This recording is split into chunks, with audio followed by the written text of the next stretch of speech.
Global warming and the subsequent increase in ocean temperatures is leading to worldwide decline of coral reefs. Half of Australia's Great Barrier Reef corals have died in just the last 25 years.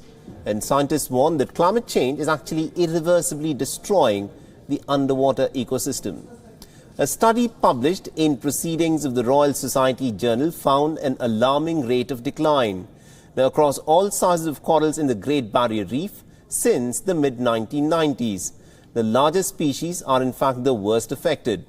The branching and tapered-shaped corals are almost disappearing from the far northern reaches of the reef. Terry Hughes, who is a professor at the Cook University and also the co-author to the report, has said that nearly up to 80 to 90% of corals have depleted in comparison with the trend of about 25 years ago.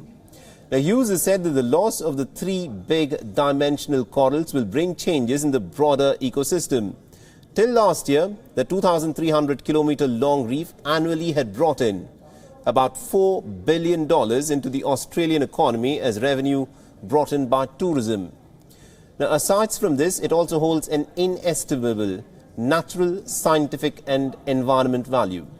Now, what's killing these corals is, of course, mass bleaching. As the ocean temperature changes, healthy corals are forced to expel the algae that live under the tissue.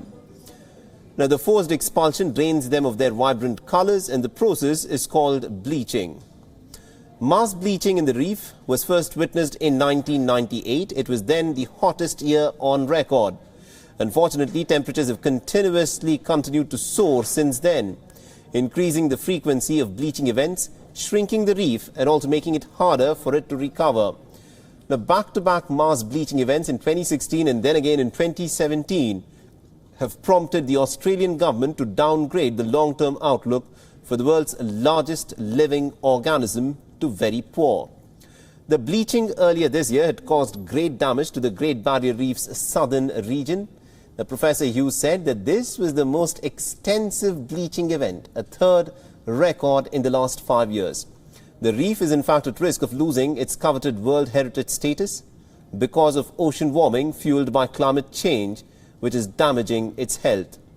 Now, if nations in fact maintain the global temperature as per the Paris Agreement, then the reef could regenerate over the course of the next few decades.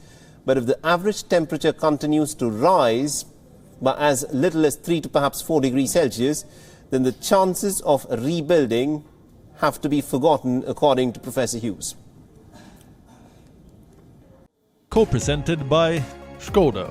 Simply clever.